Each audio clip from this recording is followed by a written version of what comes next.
this is such an immersive experience, this film. I kind of, good. in a world that I'm intrigued by, and it's kind of got a real, it's kind of almost like a real sensual kind of like, sort of persuasiveness to it in a way as well, which really ties in, I think, with the character of it. Yeah. What was your kind of introduction to these characters in this story, I guess, is a good place to start.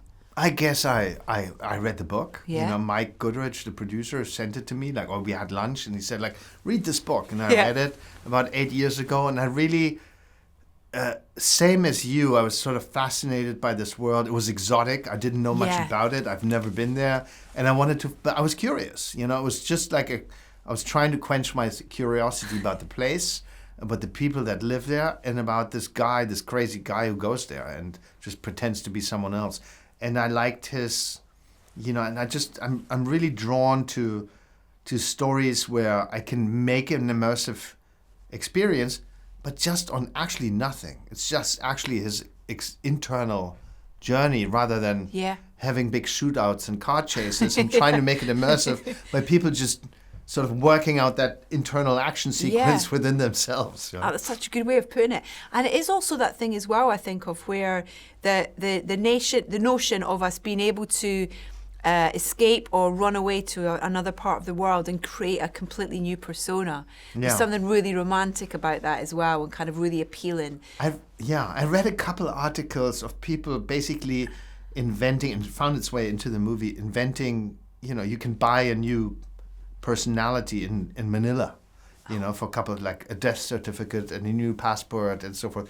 And just read. And actually in Japan, there's a whole industry of people disappearing, moving to other cities and erasing all with a new name. Yeah. Running away from debt or family members or whatever it is. And I think so much about the way that I connected to this is so much of your collaboration with your amazing heads of departments and production designers, DOPs and things, but also those performances are really quite something special. And kind of Colin, the performance in that is extraordinary. The inner turmoil and the pain and the kind of, the way he's trying to be almost physically kind of drawn into the world that he almost doesn't quite know whether he needs to be in it. Talk to me a little bit about the casting on this as well, and Tilda as well. It's so colourful and vibrant.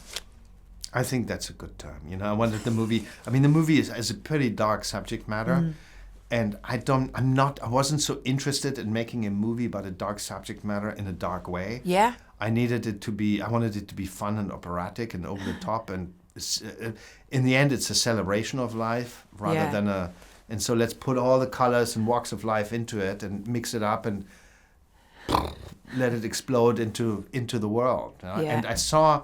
It was really interesting. I saw Bruce Nauman, the artist, show in Hong Kong when I went on the first recce there, and he had just a little sidetrack here, a segue. He had one of the quotes that he had, I wanted to make art that hits people in the face with a baseball bat. And that's what Macau does to you. And that's kind of what the movie needed to do with its colors and the light, only to find peace in the end. So I wanted to put Colin on that ride and the audience on that ride. And the casting is just, if you go through to do something that goes into rock bottom and is about he says, I'm a liar, I'm a thief, I'm a scoundrel, I'm a fraud, whatever those words are. You need someone who you like to take you on this journey. Yeah. And we like Colin, don't we?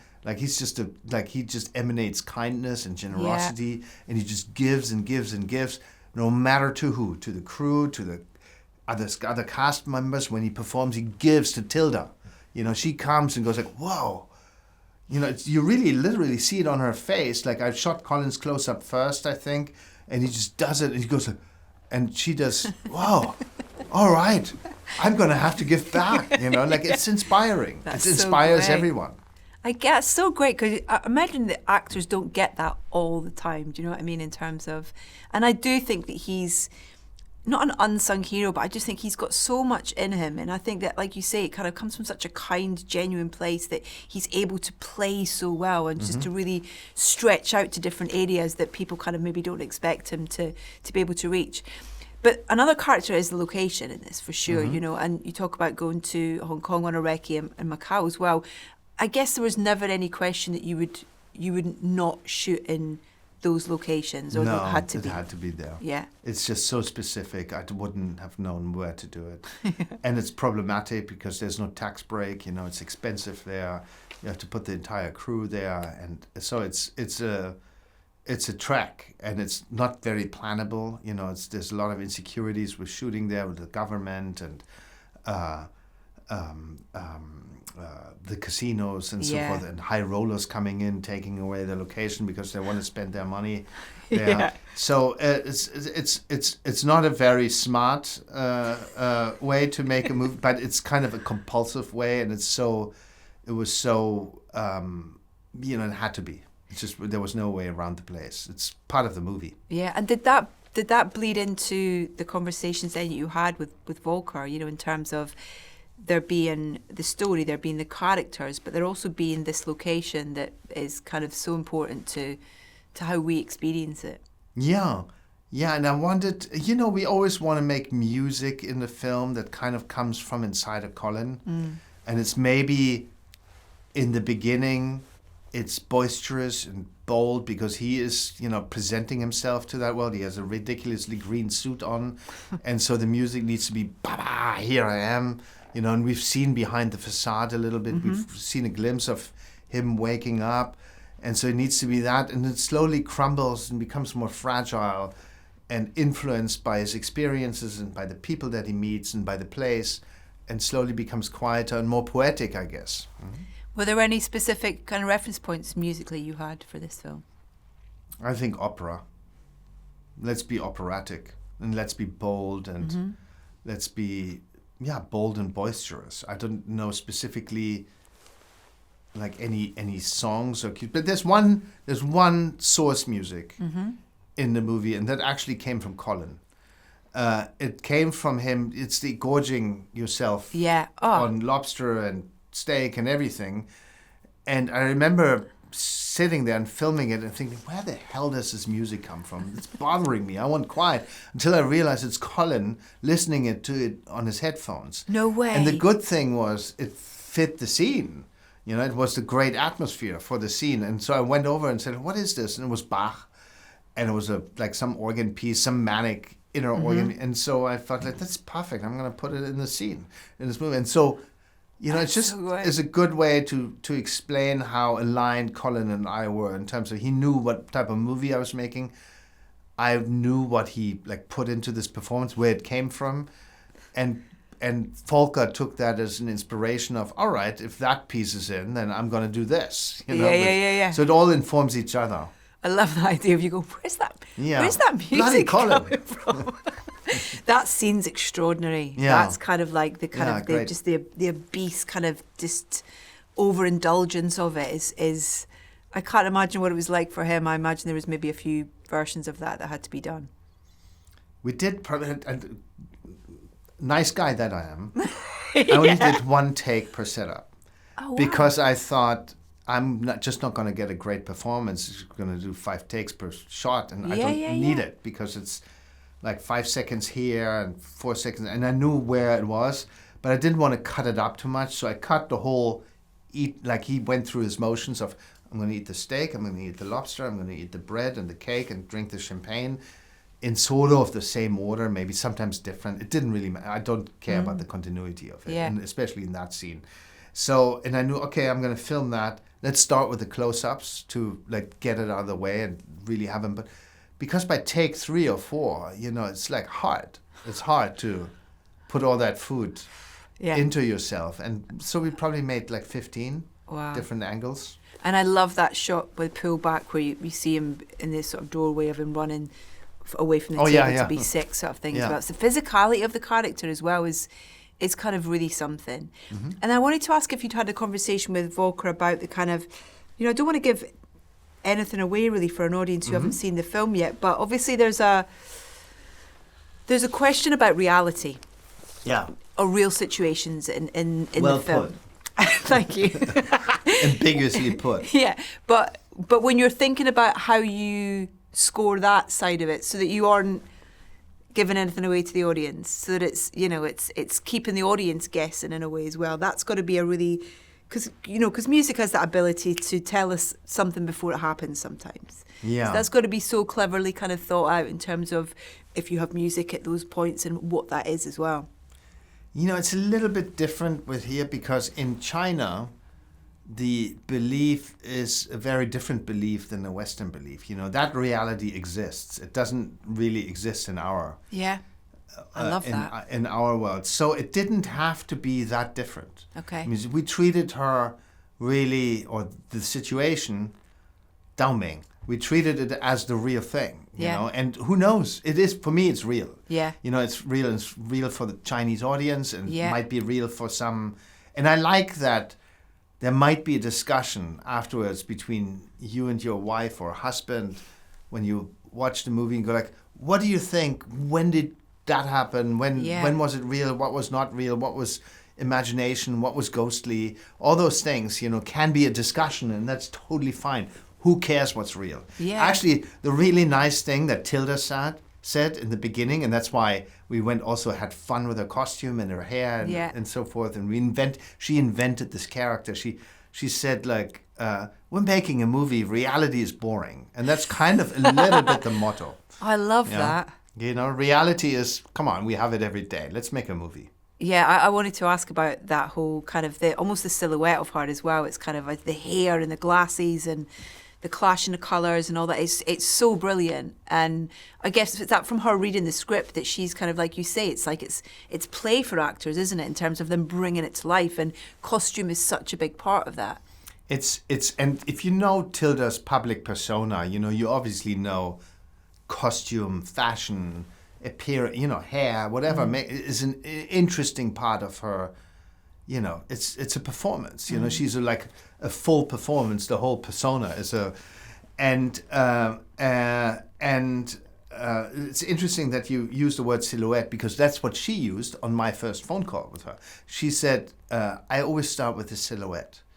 What do you think is her silhouette?" And I was imagining this. Can I show you a photo? And she held up a magazine, a photo shoot that she did, where she basically dressed up, had a wig, a Queen Elizabeth wig. And I was there with Heike, my makeup designer, and Lizzie, my costume designer. The four of us were on the call with Tilda, or the four of us on this call. Tilda holds up a magazine. I go, "Oh, that's a great idea. Let's try it." And so Heike and Lizzie go away. Heike does the wig, like draws it basically. We sent it to her, and she's like, it's obviously the Queen Elizabeth is period, and so we took the inspiration and took it into today. And then Lizzie does the shape of the costume, her silhouette, and then bit by bit, Tilda works from that silhouette to inside. She starts from the outside. She looks at this. Oh, that's what that person looks like. I'm gonna play her like her, like this. It's so great. The tone of the film's brilliant as well. There's so many moments where you're allowed to laugh. Good. And I like laughing in movies. Me too. It's like some of those moments where, with those two particularly, but then those moments with Colin, where he's going like, I don't even like champagne, or I don't even like cigars, all that kind of stuff as well. Yeah. It's this kind of realization of kind of actually what he needs as a human. Exactly. What a waste of life sort of thing as well. I imagine a lot of that was in Roman's script, but also a lot of that is down to the performance of your cast and how you direct that and the freedom that you give to kind of... The timing is so important with those types of things as well, because what might hit dramatically might not hit comedically. Yeah. I mean, that is really watching... You learn so much from Colin and Tilda and Fala, watching them and realizing how good they are and how much they take from each other.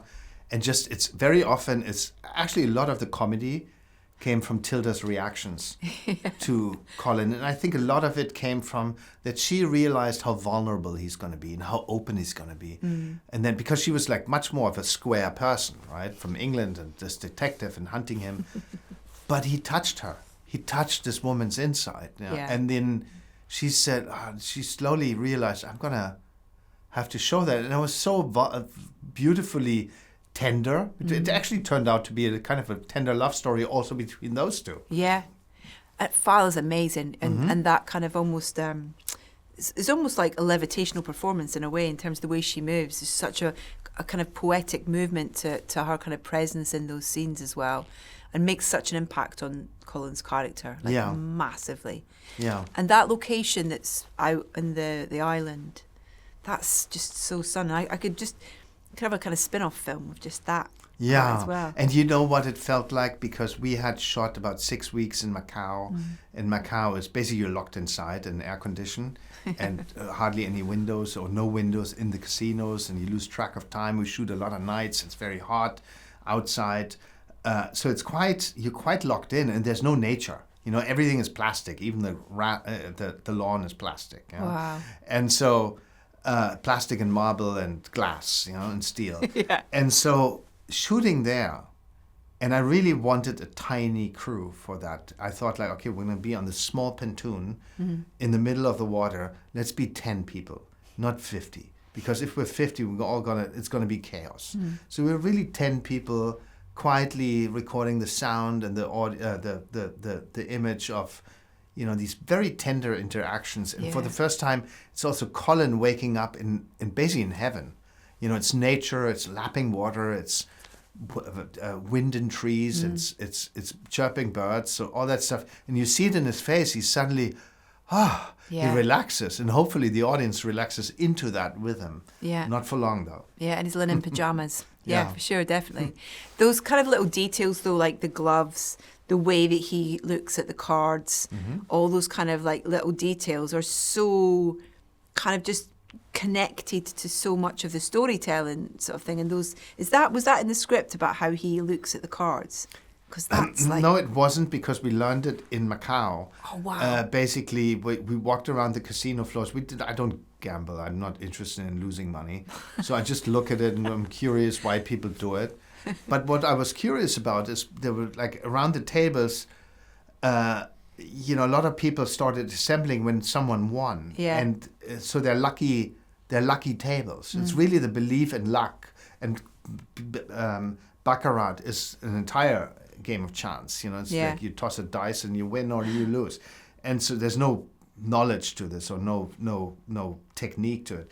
But the one thing that really does happen is they look under their cards, they squeeze they squeeze the cards, meaning they don't show what's on there, because they believe by blowing the card or by chanting a certain, you can change the number that's on there. And you can change your luck, you can change your fate. And so all the gamblers squeeze their cards and they carefully look under them before revealing, hoping that the right one is on it. Yeah? And so that's what we took from those gambling floors. What do you think changes his fate? The encounter with Dao Ming. That's ultimately the battle in the movie, greed or love. So great. I think you've just, the team that you've brought together on this have just been amazing. It's such a great experience to watch. It's so lovely to chat to you.